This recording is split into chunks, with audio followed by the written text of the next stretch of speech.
करते हैं पीएम मोदी की तरफ, जहां वो आज युवा संवाद कर रहे हैं। ट्रांसपेरेंसी की बहुत कमी थी, इसे दूर करने पर भी जोर दिया गया। आज देश में मेडिकल एजुकेशन में पारदर्शिता लाने के लिए नेशनल मेडिकल कमीशन बनाया जा चुका है। होम्योपैथी और दूसरी भारतीय चिकित्सा पद्धतियों की पढ़ाई में रिफॉर्म्स के लिए भी 2 नए कानून बनाए जा रहे हैं। मेडिकल एजुकेशन में हो रहे रिफॉर्म से देश के युवाओं को मेडिकल की पढ़ाई के लिए ज्यादा सीटें मिलनी सुनिश्चित हो रही है। साथियों, राजर्षि नालवाड़ी कृष्णराज वडियार जी, उन्होंने अपने पहले कॉन्वोकेशन संबोधन में कहा था, अच्छा होता मैं अपने सामने एक नहीं 10 लेडी ग्रेजुएट्स देख पाता। मैं अपने सामने आज अनेक बेटियों को देख रहा हूं जिन्हें आज डिग्रियां मिल रही हैं। मुझे बताया गया है कि आज यहां डिग्री लेने वाले विद्यार्थियों में बेटियों की संख्या बेटों से ज्यादा है। ये बदलते हुए भारत की एक और पहचान है। आज शिक्षा के हर स्तर पर देश में बेटियों का ग्रॉस एनरोलमेंट रेशियो बेटों से ज्यादा है। हायर एजुकेशन में भी इनोवेशन और टेक्नोलॉजी से जुड़ी पढ़ाई में भी बेटियों की भागीदारी बढ़ी है। 4 साल पहले देश की आईआईटी में बेटियों का एनरोलमेंट जहां सिर्फ 8% था, वो इस वर्ष बढ़कर 2 गुने से भी ज्यादा यानी 20% तक पहुंच चुका है। साथियों, एजुकेशन सेक्टर में ये जितने भी रिफॉर्म्स हुए हैं, उनको नई नेशनल एजुकेशन पॉलिसी नई दिशा, नई मजबूती देने वाली है। National education policy pre nursery से लेकर पीएचडी तक देश के पूरे एजुकेशन सेटअप में फंडामेंटल चेंजेस लाने वाला एक बहुत बड़ा अभियान है। हमारे देश के सामर्थ्यवान युवाओं को और ज्यादा कॉम्पिटिटिव बनाने के लिए मल्टी डायमेंशनल अप्रोच पर फोकस किया जा रहा है। कोशिश ये है कि हमारे युवा तेजी से बदलते नेचर ऑफ जॉब्स के लिए फ्लेक्सिबल हो, एडॉप्टेबल हो। स्किलिंग, रीस्किलिंग और अपस्किलिंग आज की सबसे बड़ी जरूरत है। नेशनल एजुकेशन पॉलिसी में इसका भी बहुत ध्यान दिया गया है। साथियों, मुझे खुशी है कि मैसूरू यूनिवर्सिटी ने इस पॉलिसी को लागू करने के लिए प्रतिबद्धता दिखाई है, तेजी दिखाई है। मुझे लगता है कि एनईपी के आधार पर आप मल्टी डिसिप्लिन प्रोग्राम शुरू कर रहे हैं। अब जहां तक आपके सपनों और सामर्थ्य का विस्तार हो, उसके मुताबिक आप विषयों का चयन कर सकते हैं।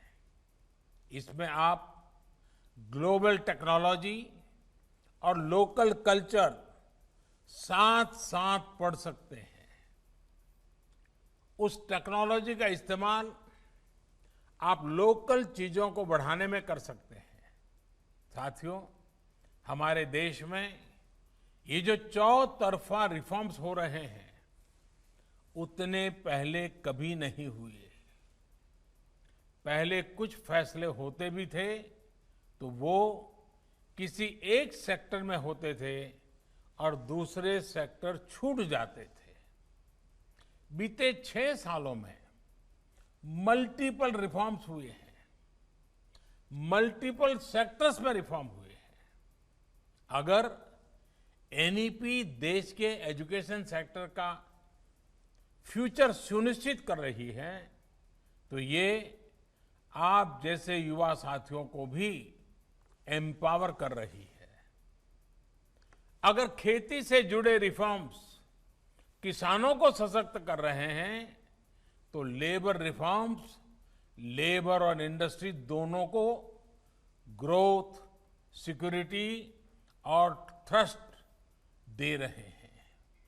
डायरेक्ट बेनिफिट ट्रांसफर, इससे हमारा जहां हमारे पब्लिक डिस्ट्रीब्यूशन सिस्टम में सुधार आया है तो वहीं रेरा से हमारे होम बायर्स को सुरक्षा मिली है।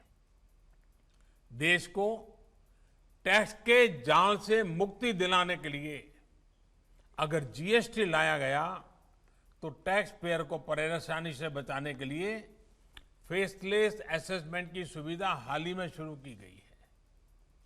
इंसॉल्वेंसी बैंक्रप्सी कोड, इससे जहां पहली बार इंसॉल्वेंसी के लिए एक लीगल फ्रेमवर्क बना तो एफडीआई रिफॉर्म से हमारे यहां इन्वेस्टमेंट बढ़ रहा है।